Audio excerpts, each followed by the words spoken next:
Gazette du Togo, une vision sur l'actualité togolaise et sur le monde.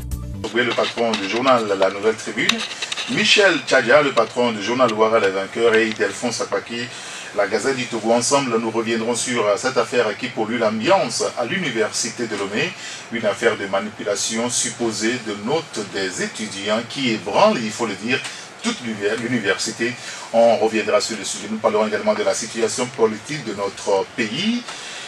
Les dialogues politiques toujours suspendus en attendant la reprise prochaine. Que va-t-il se passer? Comment sortir de cette crise qui, là aussi, ébranle notre nation depuis plusieurs mois maintenant? Avec mes confrères, nous reviendrons sur le sujet, sur la sortie de crise beaucoup plus. Bienvenue. Avec les confrères, Ilom Tissoye, le patron du journal La Nouvelle Tribune. Bonjour Ilom. Bonjour Eric, bonjour Maxime. Merci d'être avec nous ce matin. Idelphonse Apaki, le patron du journal La Gazette. Bonjour Idelphonse. Bonjour Eric et bonjour à tous ceux et celles qui nous écoutent. Et nous saluons également tous ceux qui nous suivent sur votre chaîne YouTube, La Gazette du Togo. Merci à eux, merci à la diaspora qui nous suit fidèlement. Bonjour Michel Tchadia. Bonjour Eric, bonjour à tous nos amis. Alors, je propose que nous commencions avec cette affaire qui fait grand bruit à l'université de Lomé. Depuis presque une semaine, le sujet est largement traité par la presse. Tout est parti de l'interpellation du vice-doyen de la faculté des sciences de la santé, le professeur Iou Wateba Majesté. Il a été rejoint au SRI par le fils du docteur David Iou, Ivan Foli Dossé, avec une troisième personne, une demoiselle qui est aussi étudiante à l'université de Lomé. Ils sont tous à la faculté des sciences de la santé. Est-ce que vous comprenez quelque chose dans cette affaire, puisqu'on parle de manipulation supposée de notes? Et l'homme a ce jour. Bon, moi, depuis l'interpellation des deux professeurs de médecine à l'université de Lomé, depuis quelques jours, on ne comprend pas réellement ce qui se passe. On nous parle d'une prétendue affaire de notes manipulées, mais jusque-là c'est difficile de faire le lien. Et moi je suis quand même embarrassé par cette affaire dans laquelle on ne retrouve rien finalement dans le dossier. Parce que vous comprenez que pour une affaire banale de notes qui sont fausses, on va jusqu'au SRI, au service de recherche et d'investigation, pour pouvoir trouver qui a fait quoi, etc. Donc on est tellement embarrassé par cette affaire, parce que déjà l'université de Lomé, ceux qu'on a comme enseignants au niveau de cette université-là, c'est des gens qui sont rares, déjà qu'on a un problème de personnel au niveau de l'enseignement supérieur. Vous voyez qu'au niveau de la faculté des sciences de la santé, FSS, vous avez quelqu'un comme le professeur Iou Wateba, qui est le premier vice-doyen de cette faculté, qui se retrouve aujourd'hui au SRI, actuellement à l'hôpital pour des raisons de santé. Mais ça bloque les activités académiques au niveau de cette faculté, les étudiants qui n'ont plus droit au cours parce que... D'ailleurs, les professeurs ont suspendu tous les examens ce qui est normal, au niveau de la faculté des sciences de la santé. Ce qui est normal parce que c'est pas solidarité, on ne peut pas accepter cela parce qu'on doit accepter quand même faire la vérité et toute la vérité, enfin faire la lumière, toute la lumière sur cette affaire, parce qu'on ne peut pas comprendre qu'au XXIe siècle, pour une affaire de notes, on se transporte au service de recherche et d'investigation. Je pense que il va falloir qu'on puisse nous trouver un autre argument, parce que l'argument de fausses notes n'en tient pas. Et véritablement, il y a un conseil de discipline à Vous estimez que quand il y a manipulation, je ne dis pas encore avérée, mais de notes, vous estimez que ce n'est pas du ressort du service d'investigation, de la police, de la gendarmerie pour savoir ce que c'est? Quel est d'abord le rôle du conseil de discipline de l'université de Lomé? Quel est son rôle? Il faut que le président de l'université me dise si son conseil de discipline est compétent ou non compétent. Et là, on pourra trancher. Parce qu'on ne peut pas avoir des organes internes à l'université de Lomé transporter l'affaire au niveau du... Est-ce que c'est une affaire de discipline aujourd'hui? Si on parle d'une note qui est manipulée, vous savez, quand on arrête des gens au baccalauréat, c'est la prison. Là, on est à l'université. Est-ce que ce n'est pas une affaire pénale? Qu'est-ce que les tests disent à l'université de Lomé quand il y a tricherie, quand il y a manipulation de notes? Oui, c'est ce que les tests disent. Bon, si c'est la discipline, oui, mais qu'est-ce qu'on dit premièrement? On dit d'abord que l'affaire est transportée devant le conseil de discipline. C'est le conseil qui statue. Si vous n'êtes pas satisfait, si l'affaire dépasse le conseil, on saisit les forces, les forces extérieures, c'est-à-dire des autorités plus compétentes que le conseil de discipline. Mais jusque-là, on n'a pas parlé du conseil de discipline. On n'a pas dit, à aucun moment on a dit sur la ligne que le conseil de discipline a eu à connaître de l'affaire. Et donc directement on se transporte au niveau du service de recherche et d'investigation. S'il y a d'autres choses, qu'on nous le dise. Mais moi je ne pense pas que cette affaire de notes puisse véritablement conduire deux professeurs agrégés à faire au niveau du service de recherche et d'investigation, parce qu'il y a un professeur, enfin le docteur Iou, et il y a le fils du professeur Dosset, et il y a même la fille de M. Tamakle, qui a géré... Au niveau du ministère de la Santé. Effectivement, qui a géré la cellule Ebola entre-temps au Togo, avec la ligne verte. Et donc, ces trois personnes qui se retrouvent actuellement au niveau du service de recherche et d'investigation en garde à vue, il va falloir qu'on puisse véritablement dire ce qui se passe, parce que cette affaire de notes, ma foi, ça ne Vous ne croyez pas, vous pensez qu'il y a autre chose derrière. Tout à l'heure, on va revenir sur la réaction hier du Front citoyen Togo Debout, qui parle d'une certaine politisation de ce dossier. Michel, comment est-ce que vous analysez ce problème? Quand il y a un problème dans la cité, les citoyens ont le droit de se plaindre. Et quand les gens se sont plaints, la justice ou la gendarmerie, la police a le droit de savoir un peu plus. Ah oui, c'est ce qui se passe actuellement. Je pense que ce dossier, bon, c'est un dossier à mon avis qui est bien conduit jusqu'à présent. Par le SRI? Par le SRI et la justice, puisque le procureur est saisi et qu'il a le dossier en main. Ce que je voulais dire... Depuis quand le procureur est au courant? Parce que il est au courant. L'avocat du professeur Iou disait l'autre fois que le procureur dit n'avoir jamais été saisi par cette affaire. Ou bien ce matin il est au courant? Le procureur est mien. Vous l'avez entendu? Non. Vous savez, il parle. Les jours à venir, nous dirons, nous éclairerons sur ce dossier-là. Moi, ce que j'observe depuis que le professeur Iou est interpellé, c'est qu'il y a des agitations. Les gens ont vite fait de mêler ce dossier à un dossier politique. On raconte de n'importe quoi. Moi, c'est parti du fait que il y a eu, on va le dire, une manipulation des notes supposées. Et je pense que le professeur Kokoko a convoqué une réunion. Comme il parle de conseil de discipline, et ici, il a bien convoqué une réunion. D'abord, quand les rumeurs ont commencé par courir, notamment avec des messages que les gens postaient, les étudiants même, le professeur Kokoko aurait appelé M. Iou. Mais allez-y voir ce qu'il a dit au professeur Kokoko au téléphone d'abord, avant que le professeur Kokoko ne décide de convoquer une réunion pour discuter du dossier. Et à la fin du réunion, il a été décidé que le dossier soit porté à la connaissance des agents du SRI pour mener diligenter une enquête. C'est-à-dire que le dossier a dépassé le conseil de discipline. Les gens ne veulent pas le dire. Et là, la gendarmerie, le professeur aurait écrit... Une affaire de notes manipulées dépasse le conseil de discipline. Voilà, ça... C'est pas la première fois qu'à l'université on entend ça. Vous voyez, à votre époque, nous on s'est plaint, on nous colle des 10, on s'est plaint, on a dit non mais ça, on ne peut pas avoir 10, c'est 14 qu'on doit avoir. Bon, c'est une affaire qui s'est gérée à l'université. Je ne suis pas le directeur, le président de l'université. Oui, bien sûr. C'est lui qui juge, l'autorité suprême de l'université, qui juge la gravité du problème. Et il aurait écrit à la SRI formellement pour demander à ce corps de diligenter une enquête. C'est ce que la SRI a commencé à faire. On n'est même pas encore au stade peut-être de savoir qu'est-ce qui se passe quand les gens ont commencé à politiser ce dossier, à dire qu'on en veut au professeur Dosset parce qu'il dirige le Front Citoyen Debout. Je ne sais pas qui le Front Citoyen Debout menace, et au point que l'on soit amené à déstabiliser ce mouvement en interpellant le fils. Aujourd'hui, c'est simple. Vous voyez, j'ai l'impression quand j'écoute les gens que, bon, il suffit que, bon, quelqu'un pose un acte délictueux, quelqu'un viole la loi, et puis vite, il va se réfugier derrière un quelconque mouvement, et puis bon, on le caresse dans le sang du poil, parce qu'il est intouchable, il est du... Non, nous avons dépassé ça. Vous savez, depuis des années, les gens ont toujours soupçonné cette faculté de science, de favoritisme dans les examens, des trucs.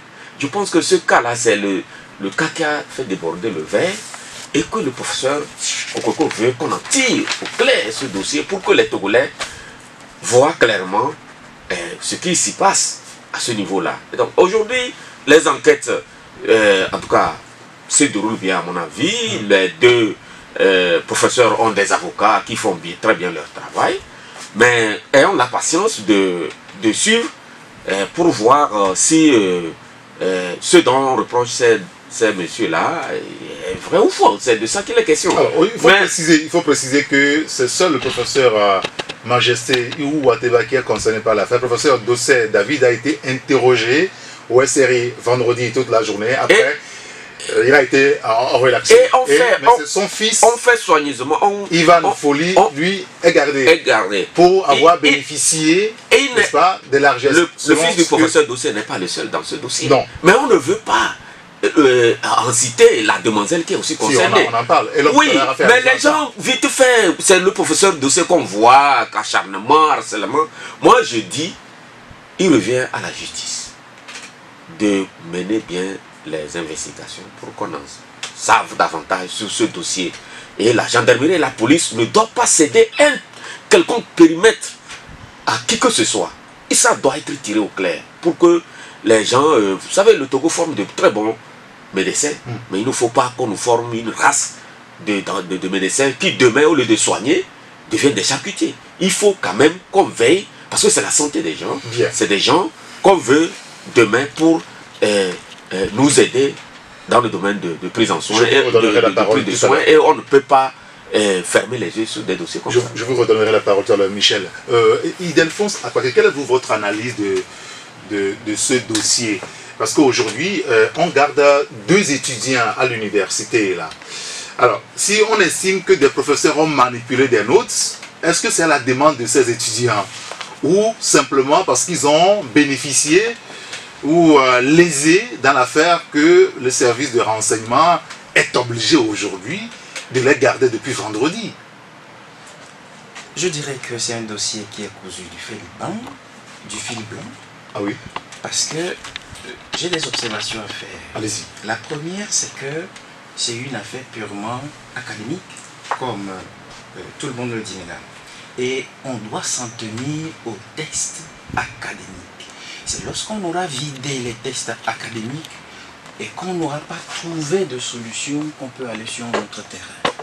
Première observation. La deuxième observation, c'est que ça devient dangereux quand on nous dit que c'est juste à travers des messages WhatsApp. Et tout le monde sait le mensonge que véhiculent tous ces messages WhatsApp là.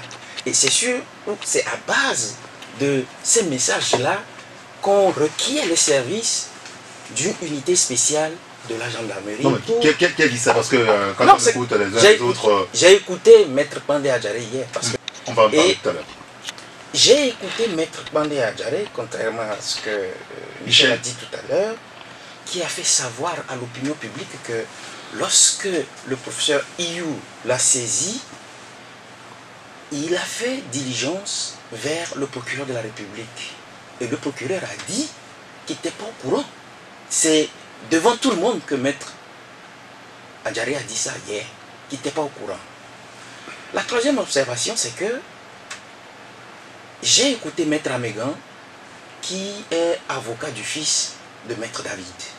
Professeur David. Professeur David, qui disait également que lorsqu'il a été appelé et qu'il a fait les démarches auprès du service de renseignement, les agents enquêteurs ont dit que c'est son client qui a demandé au président Kokoroko de faire appel au SRI à travers une correspondance. Et le président de l'université, dans une correspondance, a saisi le service de renseignement. Alors, l'avocat a voulu qu'on exhibe les 2 correspondances. Bizarrement que c'est seulement la correspondance du président de l'université qui a été présentée. Ça veut dire que c'est la présidente de l'université ou le président de l'université qui a saisi la gendarmerie. Tout à fait. Alors, tout à l'heure, et l'homme a fait cas d'un conseil de discipline. Michel a dit que le conseil de discipline a tenu, mais on voudrait savoir le rapport. Il faut qu'il y ait un rapport produit si éventuellement cette affaire a été portée devant le conseil de discipline. Vous doutez? Et, non, moi je doute. Hein. J'ai dit au prime abord que c'est un dossier cousu de fil blanc. Mais je l'accepte. Et bizarrement, Michel a encore fait allusion des appels téléphoniques. Je ne sais pas ce que ça veut dire. Peut-être qu'il est là, il va nous expliquer. Parce qu'il a dit tout à l'heure que allez-y voir ce que le oui, c'est par rapport aux informations qu'il a reçues, bien sûr. Oui. Maintenant, la loi dit que ce soit le président de l'université, il n'a pas qualité à requérir les services du service de renseignement, le SRI, qui s'avère être. Quelle loi qui dit ça? La loi le dit, c'est le procureur de la République seul, le directeur des enquêtes, qui peut requérir les services du service de renseignement. Parce que cette affaire-là dépend du parquet. Et le parquet qui n'a pas été mis au courant. Je vous dis que le procureur a dit. Et d'ailleurs, il n'y a pas eu de mandat. Ça c'est que... Non, Ildefonse, ça, c'est ce que le conseil des deux personnes accusées dans l'affaire disent. Oui.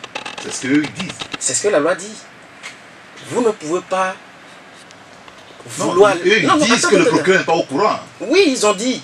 Maintenant, la loi dit, puisque le service de renseignement dépend du parquet, le service de renseignement ne peut pas opérer sans que le procureur ne soit pas au courant.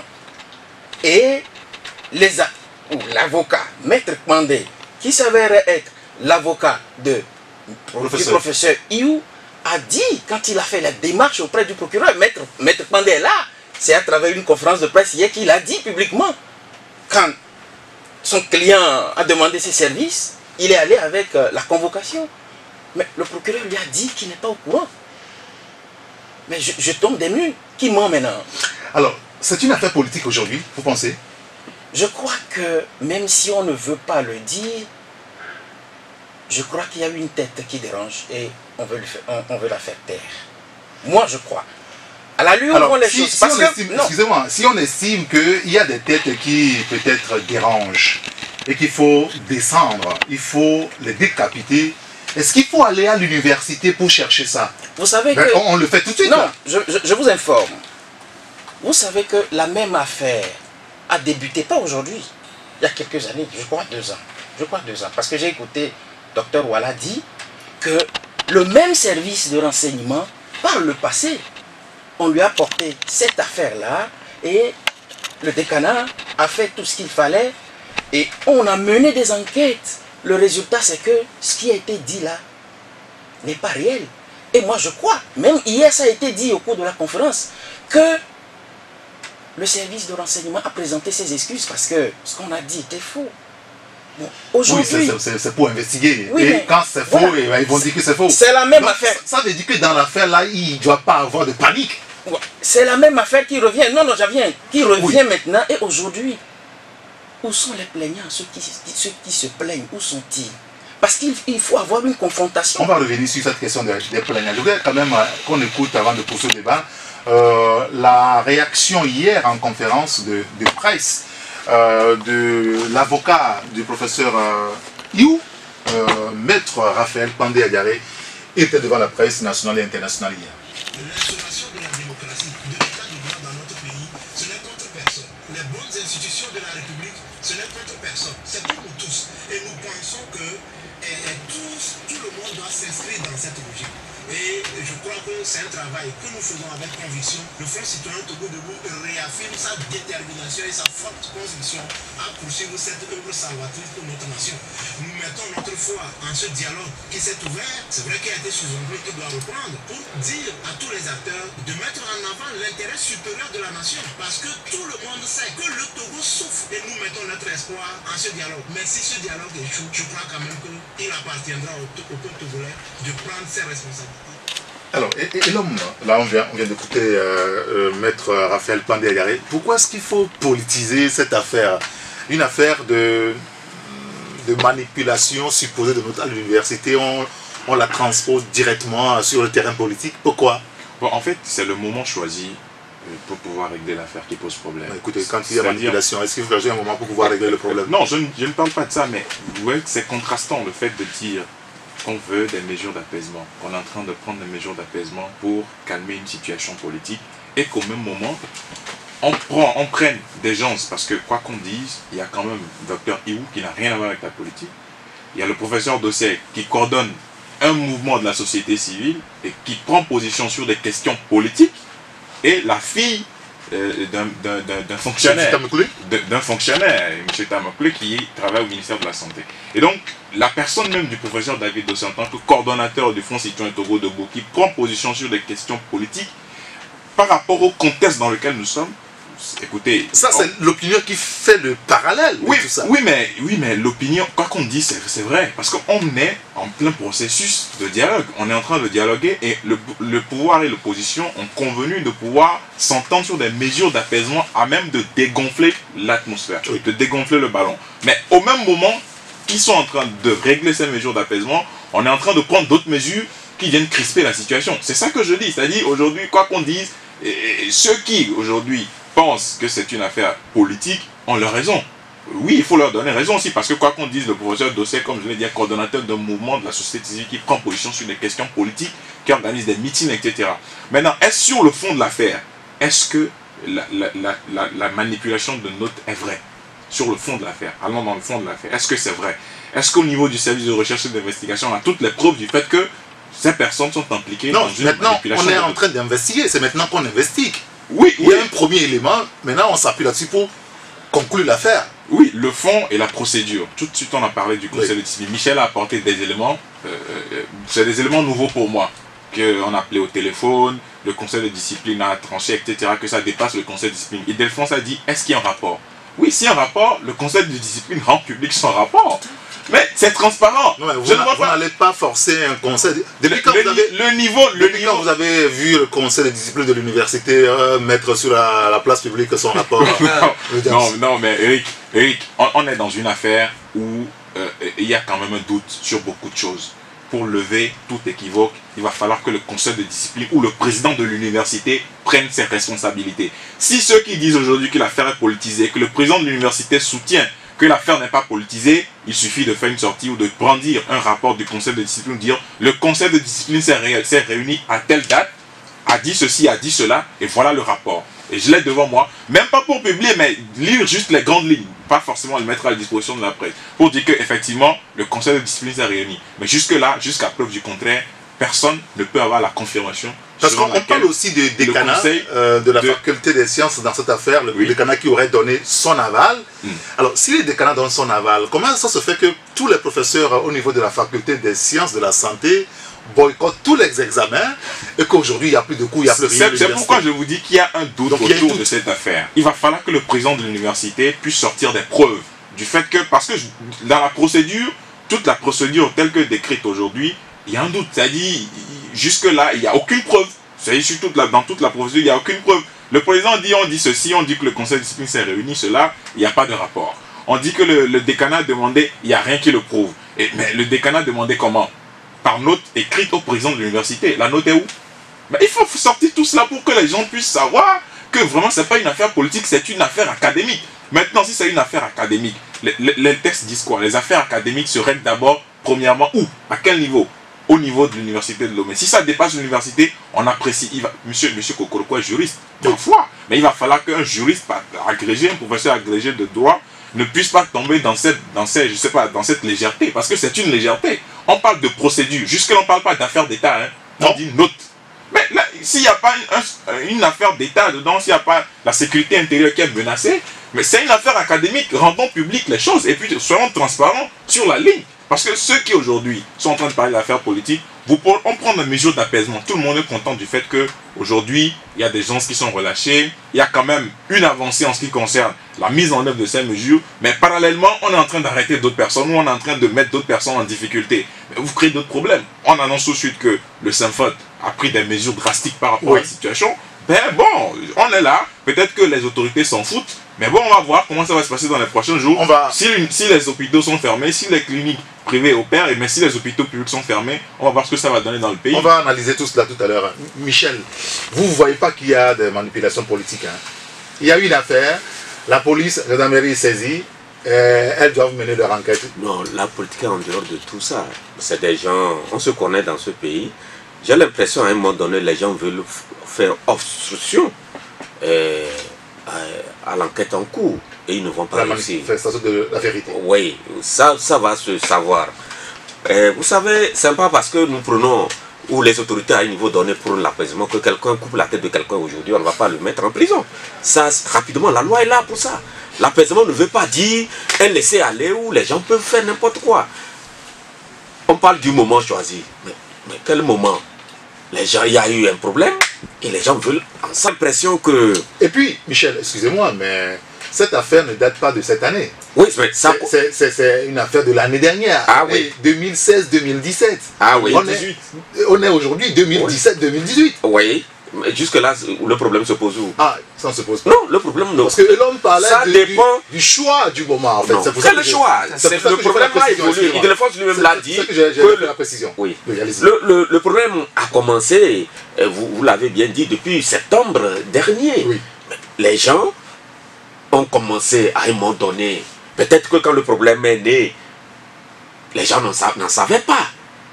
Les gens n'en savaient pas. Ou on a tenté de... Ou on a tenté. Je vous ai dit tantôt que les gens, les étudiants même, et depuis des années, nous étions à l'université. Moi, j'ai passé 5 ans à l'université. Chaque fois, les gens murmuraient qu'il y a des choses qui se passent dans cette faculté-là. Mais peut-être, à un moment donné, personne n'a eu le courage ou bien les gens n'ont pas trouvé peut-être nécessaire de passer à l'acte pour voir. Je ne dis pas que ce dont on reproche c'est monsieur est vrai.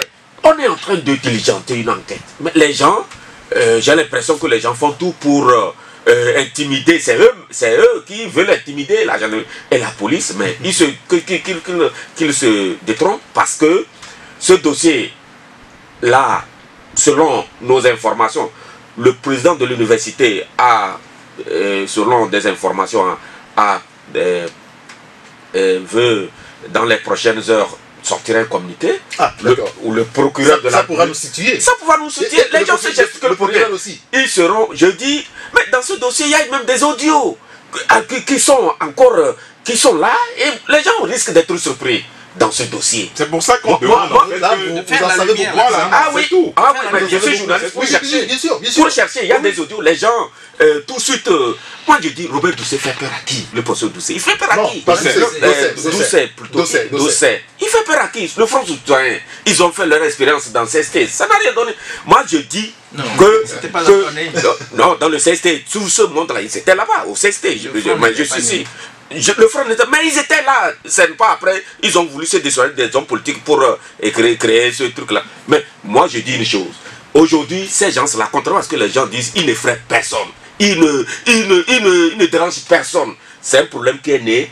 Je pense que nous devons prendre patience pour voir comment la justice, peut-être le devoir pour nous de faire pression sur la justice pour qu'on en sache davantage. Et je suis sûr que à l'allure où vont les choses et au stade où se trouve le dossier, il y aura des choses que les gens vont découvrir. Ceux-là même qui aujourd'hui se gesticulent, qui pensent, moi je le répète, le Front Citoyen debout ne fait peur à personne dans ce pays. Ce n'est pas la peine de vouloir mélanger les torchons, distraire les gens. Que non, c'est un dossier qui est là.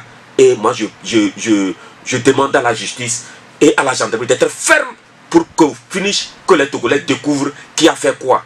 Et s'il n'y a rien, il n'y a rien. Qu'on le dise également. Qu'on le dise également, voilà. Oui, mais ce que je disais tout à l'heure, Ildefonse, si le pouvoir de Faure Gnassingbé veut décapiter, comme les responsables du Front Citoyen, d'autres nous diront de dire Front Civique, Togo Debout le disent, il n'y a pas beaucoup de pas à faire pour pouvoir les décapiter. Pourquoi est-ce qu'il faut aller à l'université pour le faire? Je vais faire cette analyse-là.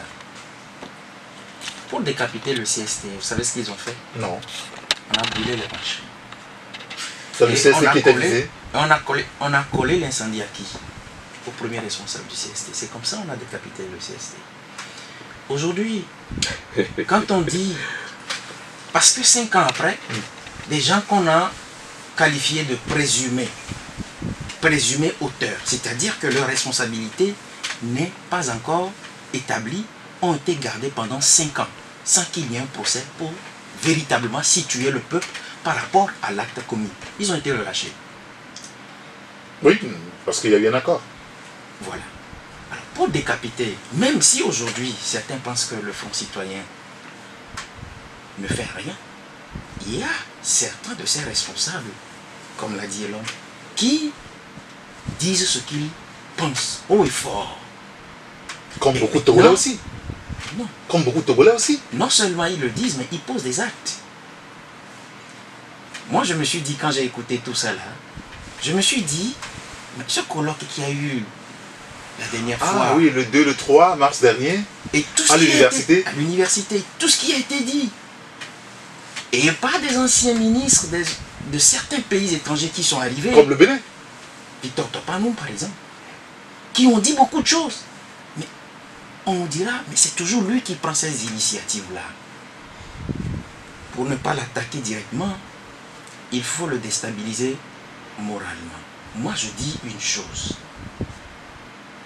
Il faut qu'à un moment donné au Togo, ceux qui sont garants du respect des textes soient de bons exemples.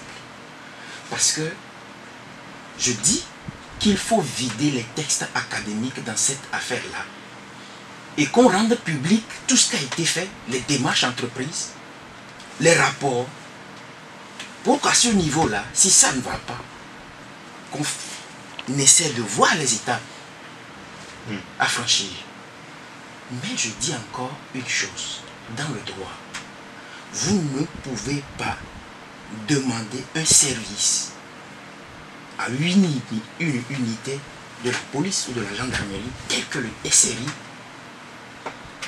qui relève du parquet, sans que le premier responsable ne soit au courant. Dans un premier temps, si aujourd'hui on est arrivé à arranger la situation, nous savons, nous sommes au Togo, nous savons comment les choses se passent. Je le dis haut et fort. D'accord. Alors, Si jamais oui. ça se passait, je crois que les jours à venir, nous serons situés.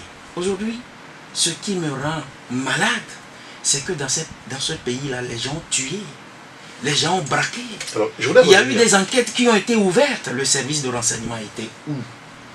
On parle aujourd'hui de notes. Je voulais justement revenir sur le sujet, puisqu'il y a le confrère Courrier de la République aussi qui s'est interrogé par rapport à ce point précis, évoquant la situation des professeurs Eyou et Dossé qui sont aujourd'hui, selon lui, traqués par le service de renseignement intérieur. Les auteurs des crimes économiques et humains, pourquoi est-ce qu'on ne les traque pas? C'est presque l'interrogation du confrère. Et ça aussi, c'est l'un de vos batailles, Michel. Ah oui, vous savez que nous sommes de ceux-là qui depuis longtemps, depuis que, je pense, c'était au temps du ministre Union Femmes, qui était à la fonction publique. Ah, d'accord, Non, très bien. qui était à la fonction publique, il avait soulevé à l'époque un lièvre qu'on n'a pas encore arrêté aujourd'hui. C'est le problème de faux diplômes. J'étais de ceux-là qui disait à l'époque que l'État a le devoir de démasquer dans l'administration publique tous les faux diplômés et les poursuivre.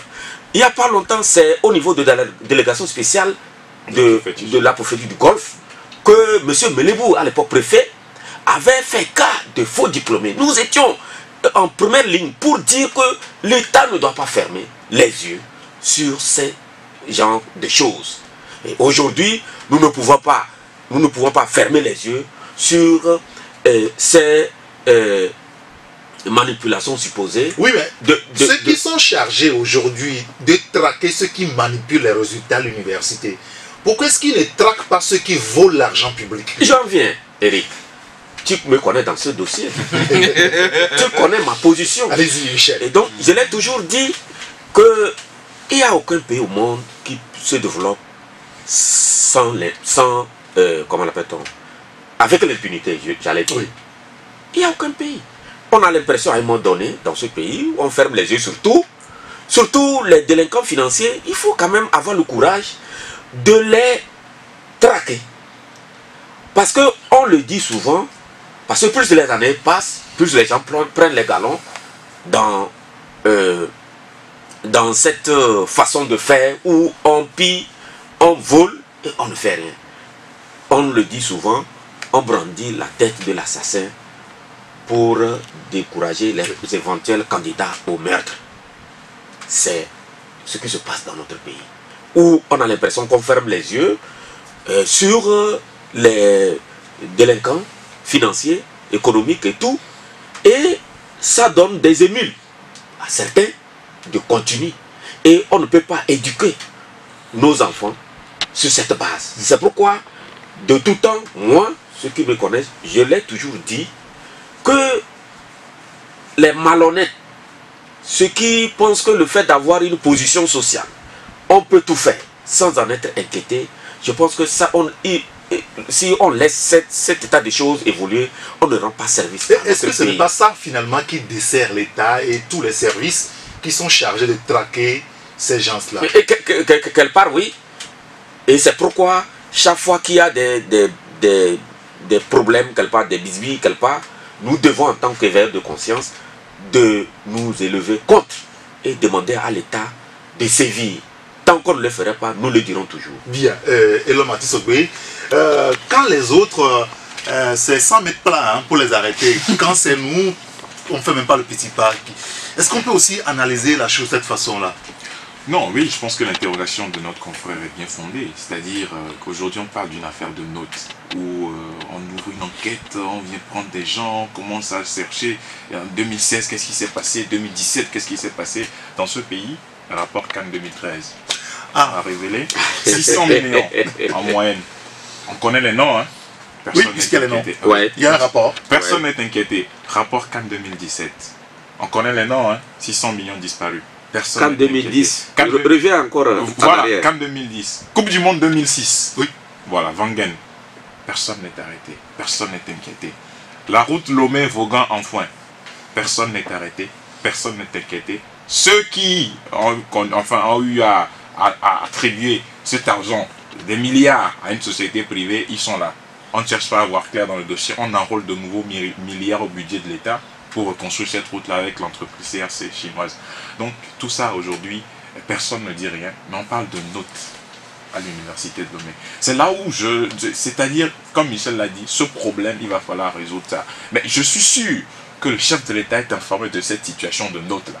Et qu'à côté, il y a de gros bonnets qui détournent des milliards dans le cadre de la construction des infrastructures routières, dans le cadre de la participation des éperviers à une phase finale de Coupe d'Afrique des Nations, mais personne ne dit rien. Puisqu'on parle aussi de la santé, il y a cette histoire de scanner. De scanner, les 10 milliards de la BIDC. Et le détournement des objectifs au niveau des boursiquets. A annoncé l'arrestation d'un comptable dans le cadre d'un projet. Oui, vous vous rappelez? Oui. Mais le comptable était sous ordre.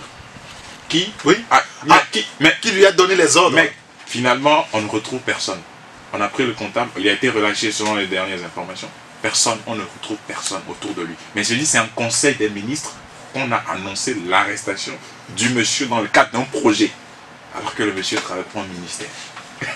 Vous voyez, donc tout ça aujourd'hui, ça ne peut pas donner une lecture claire de la volonté de l'État de pouvoir lutter contre l'impunité. Aujourd'hui, il y a trop de crimes économiques dans ce petit pays de 56 600 km².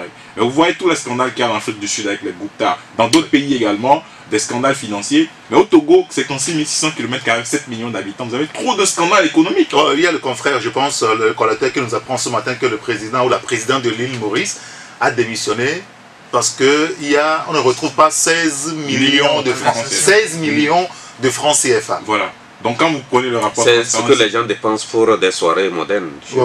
Oui, voilà. Donc vous voyez, quand vous analysez tout ça, est-ce que ça interpelle la conscience des premiers responsables du pays pour une affaire de notes en fatigue des gens et pour des milliards, des gens sont là dans leur voiture. Comment ça marche finalement le service de renseignement au Togo? Moi je ne sais pas. C'est-à-dire que si je ne comprends pas le fonctionnement. J'estime que bon voilà, je suis lésé ou ça c'est pas clair chez moi. Je saisis le service de renseignement et puis hop, ils vont vous chercher. Bon, je pense que toute procédure est confiée à la justice. Oui, toute procédure est confiée à la justice. C'est la justice qui requiert ou qui demande au service de renseignement ou à celui qui doit faire les enquêtes de voir une information judiciaire contre X dans le cadre de telle affaire. Et donc, l'enquête aboutit, on ramène la procédure, on dit que bon, on a toutes les informations. Parce que dans le cadre, vous vous rappelez, dans le cadre du scandale, enfin de l'affaire de Matt Mikenty Maranatha. Oui. Entre-temps, la gendarmerie a été saisie. Oui, bien sûr. Et la gendarmerie a déposé son rapport. Et après, la commission a tranché. Et donc, on peut faire la même chose. C'est-à-dire, l'État a tous les moyens aujourd'hui pour traquer ceux qui versent dans les crimes économiques. Oui, pour le match Maranatha Mikenty, oui, la SRI n'a arrêté personne. Oui, voilà. Donc, il y a aussi... Il a interrogé beaucoup de personnes. Donc, ouais, il a interrogé des gens, mais sans les arrêter. Donc, c'est ça qui sort de l'entendement pour une affaire de notes à l'école. Et dans ce pays, il y a eu des informations selon lesquelles, même au niveau de l'EFOFAC, l'école, les services, l'école des officiers, oui. Il y a également des gens qui sont qualifiés pour ceci, mais que d'autres personnes viennent remplacer à la dernière minute. Mais qui est inquiété? Les gens ne sont pas inquiétés. De médecine militaire, il se passe beaucoup de choses aussi voilà, à ce niveau. Mais est-ce que vous avez connaissance d'un dossier où on a arrêté des gens, où on a mis les gens aux arrêts de rigueur? Non, les gens sont là. Mais ceux qui ont été lésés, ils sont là dans l'armée présentement, ils parlent. Ils disent que bon, à la dernière minute, c'est moi qui étais qualifié, mais à la dernière minute, j'ai été recalé. Mais les gens sont là. Mais pourquoi on laisse des dossiers aussi gros que d'autres, mais pour une affaire de notes à la faculté des sciences de santé et par rapport au moment, au contexte politique actuel?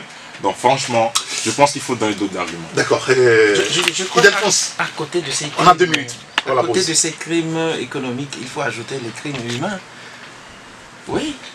Nous voulons savoir aujourd'hui ce que le SRI a fait comme enquête par rapport au décès de Tian Yakanou, qui est d'ailleurs décédé là. Dans leurs locaux. Dans leurs locaux. Nous voulons savoir ce qui en est de, comment on appelle, Agbobli. Atouché Agbobli. On veut savoir. Ces corps qu'on a repêchés à un moment donné. Mais il y a beaucoup de choses sur lesquelles, franchement, quand on dit que c'est juste pour des notes, que tout ça là est en train d'être ébranlé. Mais en même temps, c'est important qu'on nous renseigne sur les notes. Vous savez, la dernière fois, j'ai écouté le ministre Bawara qui a parlé de faux diplômes. Oui. Quelles ont été les démarches entreprises pour que le SRI entre en jeu, pour qu'on puisse aujourd'hui déceler ceux-là qui, il y a des années, perçoivent de l'argent. Ici, c'est les notes. Hein. Mais des faux diplômés qui sont devenus aujourd'hui fonctionnaires d'État. Mais soyons sérieux. C'est ça l'apaisement. L'apaisement. Moi je dis, hein, est-ce que c'est l'enfant du professeur David qui a corrigé ses feuilles pour qu'on le retienne là-bas? Ah oui, ça c'est une interrogation ça. C'est lui qui a corrigé ses feuilles. Qu'est-ce qu'on lui reproche? Moi j'ai écouté Maître Amégan ce matin. Payé? Il faut qu'on nous donne les preuves. Voilà pourquoi nous disons, c'est une affaire purement académique. Et il n'y a que des enseignants de l'université qui peuvent nous dire quelque chose là-dessus. Autrement dit, vider les textes académiques et situer l'opinion. C'est mieux que de gesticuler. Aujourd'hui, le professeur Majesté Iwu Ateba est toujours en hospitalisation. Il est aux soins intensifs. C'est ce qui avait été annoncé dans la soirée de vendredi. Ce matin, on ne sait pas encore comment est-ce qu'il se porte. On suit ce dossier de près. Après la pause, nous allons revenir encore sur le sujet puisque cette affaire est en train de cristalliser le monde des syndicats au niveau des médecins, au niveau des enseignants. On semble vouloir mener des actions qu'on peut qualifier d'actions coup de poing. On va en parler. Retour en studio, deuxième partie de Taxi Presse avec Eloma Tissobé du journal La Nouvelle Tribune, Michel Tadja-Awara, les vainqueurs, Ildefonse Ataki, la Gazette du Togo. Et on va y aller un petit peu encore dans cette affaire puisque il y a les syndicalistes du SEMFOT et puis de l'éducation qui annoncent des opérations coup de poing. Ils demandent à ce que leurs collègues soient libérés. Le SEMFOT a organisé ce matin à Lomé une assemblée générale et il y a eu pas mal de décisions qui ont été prises. Ils annoncent que dès demain, les patients moins graves seront priés de rentrer chez eux. Qu'il n'y aura plus d'admission dans aucun service, ni les urgences, il n'y aura pas d'interne, il n'y aura pas d'infirmiers de garde, il n'y aura rien comme garde. Tous les centres de fonctionnement, sauf les services stratégiques, travailleront, hémodialyse, centre de transfusion sanguine, et puis il y a un autre centre, les 3 centres seulement vont fonctionner. Est-ce que ce n'est pas une forme de pression qu'on peut qualifier dans le registre de l'exagération? Enfin, je pose la question telle qu'elle vienne, hein. Michel. Non, Moi, c'est une réaction normale.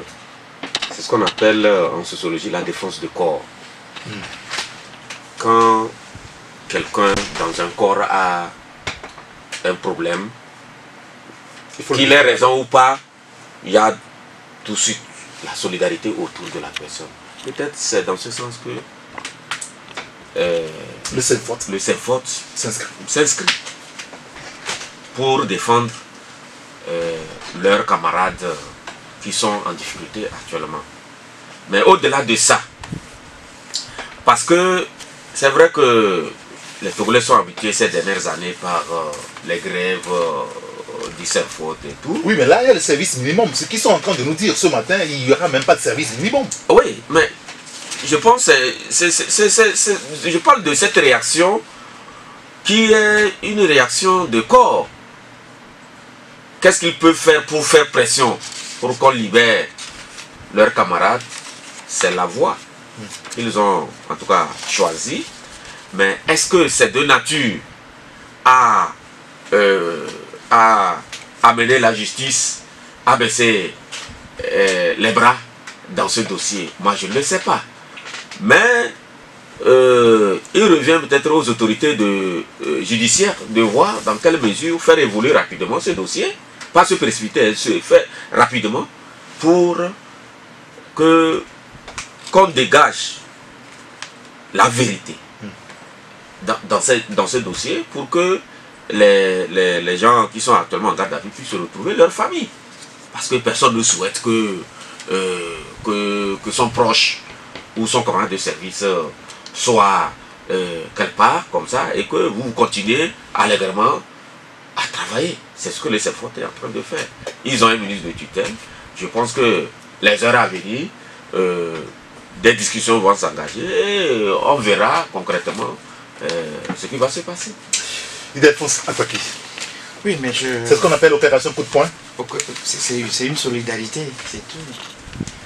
C'est une solidarité. Vous avez vu, moi j'ai vu le vendredi dernier à l'université ce qui s'est passé.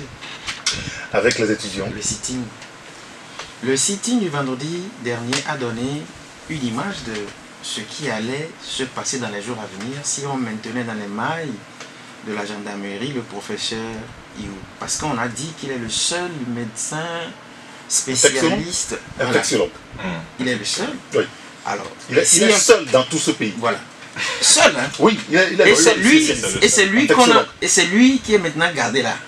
Et donc ce qui veut dire que quand il y a un patient qu'il faut à la seconde examiner, il peut mourir comme ça.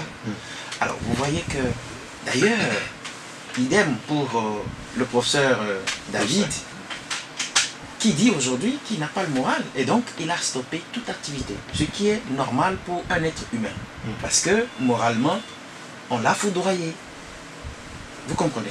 Mais aujourd'hui tous ceux qui savent, et c'est là où moi je suis heureux parce que j'ai vu les enseignants de l'université le vendredi dernier dans une solidarité, et ce qui m'a fait rire c'est quand le professeur Walla est venu faire le point de la rencontre avec le président Kokoroko. Il disait que, Monsieur le Président, jusqu'à 16 h, si vous ne libérez pas notre collègue, nous allons marcher sur la présidence de l'université. Il dit, je vais vous faire gazer. C'est ce que le professeur Kokoroko a répondu, je vais vous faire gazer. Et donc aujourd'hui, tout le monde est d'avis que... Parce que quand ça se passe aujourd'hui, et que c'est moi qui suis visé, qu'est-ce qui ne dit pas, puisque la liste s'allonge de jour en jour, qu'est-ce qui ne dit pas que demain ce sera ton tour? Alors, qu'est-ce qu'il faut faire devant cette situation? C'est être solidaire. De la résistance aussi. Je crois que Michel a dit ce qu'il faut. Ce qui me dérange, c'est que quand il y a ces genres d'affaires, le flou qui entoure l'affaire, c'est ça qui corse les choses. Pourquoi ce que disent les tests, ce que disent les lois, les procédures à adopter ne sont jamais respectées à la lettre? Moi, je me dis qu'on pouvait éviter cette situation-là si aujourd'hui on a un rapport du conseil de discipline de l'université qui situe les responsabilités.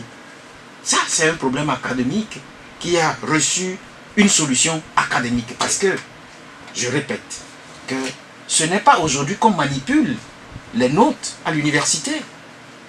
C'est pas aujourd'hui. Comment est-on... Vous en savez beaucoup. Ouais, mais attends. Comment est-on arrivé à trouver des solutions? Donc, vous voulez me dire que depuis que l'université a été créée, il n'y a jamais eu de manipulation de notes? Non, je sais qu'en 92, 93, il y a certains professeurs qui ont Non, dormi à la prison. s'il a des choses à contribuer, la série attend. Non. La série plutôt attend. Non, moi je me dis, Pour, moi je me dis que jusqu'à aller au SRI, on pouvait régler le problème à un niveau. Parce que dans le passé, il y a eu des cas similaires qui ont trouvé des solutions sans qu'on appelle le SRI. C'est de ça qu'il est question aujourd'hui. Bon, maintenant, lorsque les textes n'ont pas été respectés et qu'aujourd'hui, c'est les collègues de IU et de Dossé se rendent compte de ce que ça peut nous arriver, ils peuvent faire ce que vous venez de dire là. C'est quand même grave, hein, ce qu'il prévoit faire. Et là, pas de service minimum. Hein. Oui, mais il n'y a que hémodialyse, il n'y a que quoi, transfusion sanguine, ces centres-là qui vont travailler. Bon, vous voyez, on a toujours parlé sur ce plateau du système de santé au Togo, qui est totalement lambeau. Et moi, au-delà de la solidarité exprimée par le Synfod à ces médecins qui se retrouvent aujourd'hui en difficulté, c'est quand même une mesure qui a été prise pour protester contre les conditions de vie et de travail des médecins, surtout les conditions de travail des médecins dans nos centres hospitaliers. Oui. Et moi, au-delà de ça, parce que j'ai lu quelque part, on a parlé jusqu'à revendication totale de nos, enfin, jusqu'à satisfaction totale de nos revendications, c'est-à-dire les conditions de travail. On ne parle pas encore des salaires, on parle de conditions de travail. Vous allez aux urgences du CHU Sylvanus Olympio, le plus grand centre hospitalier du Togo. Vous avez aujourd'hui 2 infirmiers. Ils étaient 4. Ils se plaignaient du fait que le nombre de personnes... Infirmiers je dis, allez au CHU Sylvanus Olympio, demandez. Vous avez 2 urgentistes présentement. Avant, ils étaient 4. Ils se plaignaient du fait que le nombre les dépassait parce qu'ils voulaient 2 personnes ou 3 personnes supplémentaires. Maintenant, ils sont 2. Bon. Les 2 autres, ils sont passés où? Bon, ça c'est une question posée parce qu'en temps, les personnes recrutées par rapport sur le KNPE, c'est-à-dire on appelle les infirmiers NPE, ils sont arrivés en fin de contrat. Ah, d'accord, oui. Voilà. Vous allez à ce qu'on appelle, il y a un bloc qu'on appelle réa polyvalente, la réanimation polyvalente. Et vous allez là-bas, les médecins vous disent que les gens meurent seulement. C'est-à-dire, 15-30 minutes, vous voyez un brancard qui passe. Mais allez au CHU Sylvanus Olympio, vous constatez vous-même ce qui se passe. Parce qu'il n'y a pas de médecin. Vous allez au service des prématurés, vous voyez des bébés qui sont couchés sur une table sèche. C'est-à-dire, il n'y a même rien sur la table. Je dis, allez, vous allez voir. Vous avez 2 infirmiers pour 80 bébés prématurés. Vous avez ça où? Et dans ça, les gens ne veulent pas qu'on en parle. Les gens ne veulent pas. Les gens sont à l'aise. Il n'y a pas de personne à même de pouvoir taper du poing sur la table. Et dans ça, vous affectez des médecins. Vous dites que bon, c'est vrai que l'administration, la fonction vous appelle partout où besoin sera. Oui. Mais la fonction ne peut pas... Ça, c'est une vérité. Oui, la fonction ne peut pas vous appeler à un lieu où il n'y a même pas de structure. Vous avez quelqu'un qui est traumatologue, professeur traumatologue au CHU Sylvanus Olympio, que vous affectez au CHU Campus, où il n'y a même pas de service traumato. Mais il n'y a même pas de chef. Il fait quoi? Mais il est là, il a son salaire, mais il est à la maison. Il n'y a pas de service traumato. Vous voulez qu'il travaille où? Mais le gars prend son salaire. Ça. Oui, mais c'est pas moi qui ai pris la note. Le ministre, oui, c'est celui qui prend la note. Oui, mais le ministre a pris la note. Il a affecté le professeur Walla, je donne le nom, du CHU Sylvanus Olympio au CHU Campus, où il n'y a même pas de service traumato. Mais le gars perçoit son salaire. Vous avez ça dans quel pays? Et on me dit que le système de santé au Togo se porte bien, ça? Ou des gens dans des localités comme Akebou, où des gens n'ont pas d'alcool et prennent de l'eau de Javel pour pouvoir faire des piqûres? Je n'invente rien. Je dis, je n'invente rien ici. Posez la question, allez sur le terrain, vérifiez les faits. Par rapport à ce qui se passe, vous constatez que le système de santé au Togo, c'est-à-dire, à la limite, si quelqu'un tombe malade aujourd'hui, il n'y a pas de raison de se faire soigner dans ce pays. Il n'y a même pas de raison. c'est-à-dire tout est à terre. En ce même moment, on nous parle de campagne de vaccination, les gens viennent nous dire des choses pas possibles, que non, on va réduire le nombre de quoi. Moi, personnellement, c'est des choses qui m'horripilent parce que on peut pas venir dire à un micro que non, que campagne contre la rougeole, le rubéole, quoi, des trucs bizarres, et on va chercher des étudiants qui plus comment on appelle, de l'ENAM, Oui. des auxiliaires médicaux en première année, pour venir faire une vaccination sur le terrain. Une campagne d'État, hein. On prend des étudiants en première année, et c'est obligatoire. Gare à celui qui ne monte pas dans le bus, parce que c'est le directeur adjoint, parce que le directeur général en même temps ministre de la Santé, de l'école. Il n'a pas abandonné ce poste. Non. Il cumule. Il est toujours le directeur général de l'ENAM. Ah, lui aussi, il cumule. Oui. Et c'est le directeur adjoint qui fait l'appel et qui demande aux étudiants de monter dans le bus. Vous allez en campagne de vaccination. Et c'est à 3000 francs la journée. Ah, oui, je me rappelle, vous en avez parlé dans voilà. la Et donc, personne ne peut, dans ces situations de travail, mais vous voulez que les gens travaillent comment? Mais moi, au-delà, c'est ce que je dis, la situation telle que se présente, tout le monde est en danger. Hein. Tout le monde est en danger présentement. Oui, parce que mais tout le monde est en danger. On fait quoi? Voilà, tout le monde est en danger. Donc c'est interdit de faire un accident à partir d'aujourd'hui. Oui, tout à fait. De tomber malade. Voilà. Et même les nouveaux-nés aujourd'hui, vous voyez le service maternité du CHU Sylvanus Olympio, totalement. Oh, c'est pas, disons qu'il n'y a même pas de service maternité au CHU Sylvanus Olympio. C'est deux associations qui ont pris sur elles la dernière fois l'engagement à l'occasion de la journée internationale des femmes de rénover le bâtiment. Le service pédiatrique est construit rénové par Ecobank, l'oncologie précisément, et le seul médecin spécialiste en oncologie, vous voulez l'affecter au CHR d'Apan, où il n'y a même pas de service oncologie. Mais, monsieur Guédéou, je dis la note d'affectation là, vous avez tous les médecins qui ont été affectés, et vous faites l'analyse de tout ce qui se passe.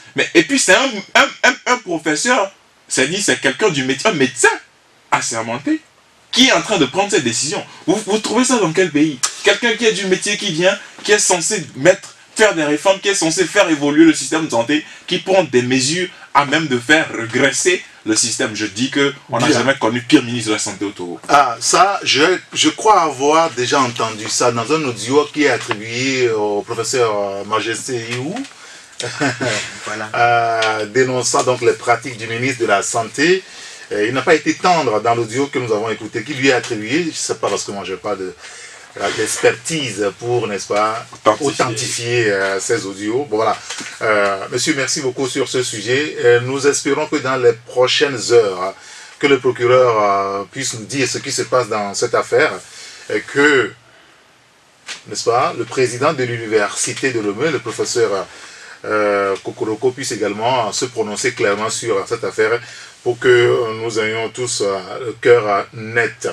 Alors, on parle politique pour quelques minutes avant de rendre l'antenne. C'est la situation politique du Togo. La coalition de l'opposition était à Accra la semaine dernière. Elle a discuté avec le facilitateur, le président Ghanana Akufo-Addo. La presse, notamment le quotidien Liberté, nous apprend ce matin que la coalition a rencontré une délégation des États-Unis, une délégation américaine à Lomé, la semaine, beaucoup plus vendredi passé.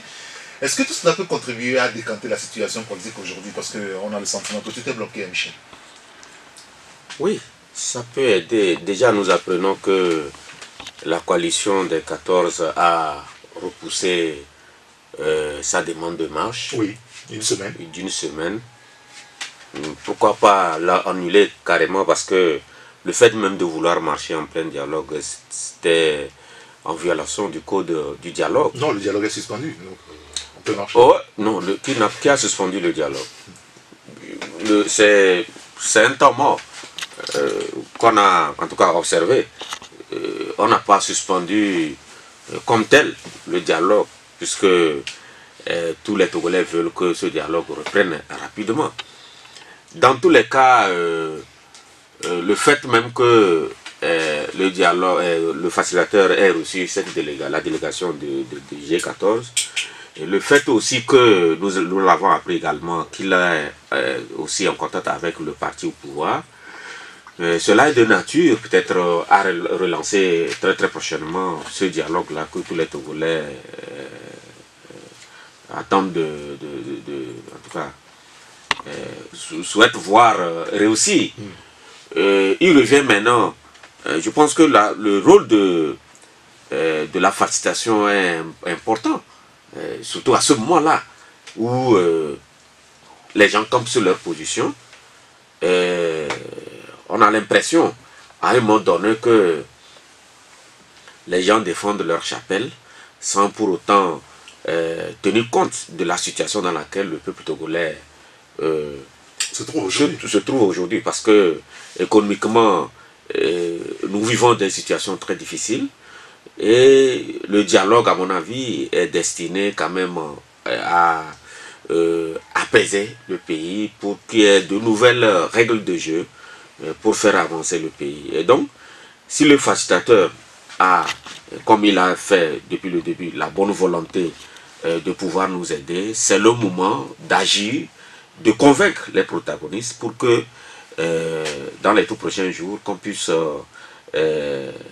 trouver un moyen pour relancer véritablement la grève. Comment est-ce qu'on peut convaincre des gens qui veulent rester au pouvoir ad vitam aeternam et ceux qui veulent aussi les faire partir? Comment est-ce qu'on peut concilier ces positions? Ils t'ont dit que c'est ad vitam aeternam qu'ils veulent rester au pouvoir. Oui, mais ils ne veulent pas partir parce que les tests tels que les tests sont aujourd'hui, ils ne partiront pas. Mais le rôle du dialogue, c'est quoi? C'est peut-être limiter les mandats. Et ça a été fait. Bon, ça a été proposé déjà. Oui.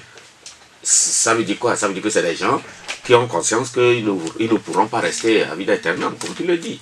Mais il revient maintenant à leur adversaire en face de mettre de l'eau dans leur vin en renonçant au fait de dire qu'après les réformes, en tout cas, que le chef de l'État actuel quitte immédiatement le pouvoir. Et ça, c'est une position que le parti au pouvoir n'entend pas de ses oreilles. Donc, il revient, les acteurs politiques, c'est des gros garçons, des grandes dames. Nous n'avons pas de leçons à leur donner, mais ils doivent comprendre que nous sommes, depuis un certain moment, l'objet de railleries à l'extérieur du pays. Mais il faut quand même que l'image du pays soit corrigée. Et c'est les acteurs politiques qui doivent quand même prendre la mesure de la chose pour taire leurs divergences et aller à l'essentiel qui doit arranger nous tous. Et bien sûr, parce que le pays est en train de végéter dans une situation incroyable sur le plan politique, économique, beaucoup plus. Ildefonse Akwaki, est-ce qu'il y a une porte de sortie, franchement, qui se profile à l'horizon? Le bout du tunnel, je veux dire. Tout à l'heure, quand tu as posé la question à Michel, en disant que les gens veulent rester au pouvoir à vie, il a dit, mais qu'est-ce qui vous a dit ça? Moi, je me rappelle un 25 février 2005, au Palais des Congrès, quand Monsieur Faure Gnassingbé a dit, mon papa m'a dit de ne jamais laisser le pouvoir. Alors, ces propos ont été traversés. C'est pas dans le contexte là qu'il a dit. Il y a les bandes magnétiques. Michel, alors, tout est mis en œuvre pour que le système soit. Mais je suis un tout petit peu dérangé. Nous sommes pratiquement 7 millions de Togolais. Et si on nous demande que chacun essaie de faire valoir ses talents, ses qualités à la présidence de la République de notre pays, de notre cher Togo, c'est ramener l'idée de l'alternance et de faire en sorte que chacun puisse faire ce que je viens de dire là. Et pour ce faire, il faut que notre loi fondamentale soit bien claire. Quand tu fais un mandat de 5 ans, renouvelable une fois, il faut que tu laisses la place à quelqu'un aussi de venir faire ses preuves. Et sur cette position, le pouvoir de Faure Gnassingbé s'est parfaitement adapté. Non. Il y a un projet qui a été envoyé au Parlement, ça a été voté, même si ça n'a pas fait l'unanimité au niveau de l'Assemblée nationale, ça voudra quand même dire que Faure Gnassingbé et son équipe se sont inscrits maintenant dans cette logique de limiter le mandat. Est-ce que ce n'est pas un point? Est-ce qu'il faut beaucoup plus approfondir cette position et avancer? Je crois qu'il faut l'approfondir en mettant justement en aucun cas nul ne peut faire plus de demande. Je suis de ceux qui... Le morceau... Non, je suis, non, je suis sérieux. Je suis sérieux. Et justement pour permettre à ces 7 millions de Togolais que nous sommes, si vous avez la capacité requise de diriger un jour notre pays, que ça ne soit pas une seule personne, ou un seul clan, ou une seule famille. Je suis désolé de le dire. Viens, Eric, faire tes preuves à la tête de l'État togolais. Pourquoi on essaie de te noter? Si tu fais bien, on te laisse pour le premier mandat. Mais dis-toi qu'au second mandat, au terme de ce second mandat, tu ne reviendras pas. Quelle que soit la magie que tu as. C'est ça. C'est pour faire valoir les talents des fils et filles de la terre de nos aïeux. Ce n'est pas sorcier, ça. Alors, aujourd'hui, il y a une crise. Hein. Il y a une discussion qui a été annoncée. Et depuis, les acteurs peinent à s'entendre sur l'essentiel. Non. Le président ghanéen fait feu de tout bois pour nous aider à nous sortir de ce bourbier. Mais visiblement, on n'est pas prêts nous-mêmes. Je voudrais aussi, peut-être que je vais frustrer des gens, je voudrais aussi que le président ghanéen soit beaucoup plus honnête. Ah oui? Comment ça? Lorsque vous avez un règlement intérieur qui a été adopté et que, quelque part, j'ai écouté Michel ce matin sur Victoire dire que on n'a pas demandé aux gens de surjoindre aux travaux de la CENI. Moi, je l'ai ici, réforme électorale. C'est-à-dire qu'il y a eu comment vous l'appelez? Je laisse quelque chose, tu laisses quelque chose, oui. Et puis on est révolu. C'est ce qui a été fait. Quand on a demandé à l'opposition de ne pas continuer les manifestations, oui, mais vous aussi arrêtez les travaux à la CENI. Et ça a été conclu par les règlements intérieurs. Non, mais si pas entendu. Non, si... Sur ce point précis, il ne s'était pas entendu. Si, justement, aujourd'hui, le chef de l'État ghanéen, parce que j'ai écouté l'autre fois Fulbert Artissot qui disait que quand ils ont été reçus, le président était offusqué de ce qu'on a nommé 38 présidents de CENI, qu'il était offusqué. Et qu'il était offusqué également de ce que, lorsqu'on parlait d'apaisement, il y a encore eu des choses à Paratao. J'ai dit, mais c'est pas sérieux parce que nous sommes dans une dynamique où lorsque vous êtes facilitateur, il doit y avoir une équipe pour surveiller et rendre compte. En même temps, on ne peut pas demander à un président je ne dis pas. De faire de la police. Non, je ne dis pas. Parce que ce que vous dites là, vous vous demandez de faire de la police. Oui, mais puisque c'est lui-même qui s'est donné à aider les uns et les autres. Mais il voulait vous aider. Mais non. Vous n'avez pas l'objet de venir. Je ne refuse pas, mais quand vous donnez la parole, respectez la parole. C'est ça. C'est de ça qu'il est question. Quand vous donnez la parole, respectez la parole. Je suis sûr que si les deux parties n'étaient pas d'accord sur le fait que l'une laisse les manifestations et que l'autre abandonne les travaux à la CENI, le président ghanéen n'allait pas dire écoutez, donnez-moi une semaine pour que je règle ça. Parce que c'est le rapport qui a été fait. C'est ce que moi j'ai entendu. Et donc, le bout du tunnel, c'est pas pour demain. C'est pas pour demain. À qui tout cela profite aujourd'hui? Non, mais ça ne profite à personne. Moi, c'est la situation aujourd'hui telle qu'on me décrit, c'est le peuple togolais qui en souffre. Et qui continue d'en souffrir. Parce que je fais partie du peuple, oui. Et au quotidien, on voit comment ça se passe. Économiquement, c'est difficile. Et bon, aujourd'hui, quoi qu'on dise, il va falloir que les uns et les autres puissent s'entendre. C'est-à-dire que cette affaire-là, il faut vider définitivement le contentieux. Aujourd'hui, la position est tranchée. Oui, il a mené des consultations bilatérales. On ne sait pas ce qui en est ressorti. On va attendre la date du prochain dialogue pour voir si véritablement il y a eu avancée ou non. Donc c'est difficile à cette étape de pouvoir être dans le secret des dieux. On va attendre la prochaine séance du dialogue pour savoir si les positions tranchées se sont ramollies et si les deux parties ont mis de l'eau dans leur vin pour qu'on puisse véritablement avancer par rapport au point concernant la limitation de mandat. Oui. Et le mode de scrutin en 2 tours. Et le retour à la Constitution de 92. Et ses implications. Et ses implications. C'est ça même le grand débat. Et donc on va voir si lors de la prochaine séance, à la faveur des consultations bilatérales, les positions évoluent véritablement. Monsieur, on va s'arrêter ici pour aujourd'hui. Merci d'être venu pour le débat. Merci l'homme artiste. Je rappelle que c'est vous le patron du journal La Nouvelle Tribune. Michel Kadia, le patron du journal Ouara Les Vainqueurs, et Idelphonse Akwaki, la Gazette du Togo. On remercie tous ceux qui nous suivent dans la diaspora à travers la chaîne YouTube de la Gazette du Togo. Merci à vous qui nous recevez sur le www.radiotaxifm.com ou www.taxifm.tg. Merci à vous tous, où que vous soyez, en écoutant la radio. Génial. Appelez-moi Saint-Érigaton. À demain. La Gazette du Togo, une vision sur l'actualité togolaise et sur le monde. Rejoignez-nous sur le www.lagazettedutogo.com ou sur nos comptes Facebook, Twitter et YouTube. Pour tout contact, Écrivez à contact@lagazettedutogo.com ou appelez le 92 80 88 53. La Gazette du Togo, c'est l'information en continu.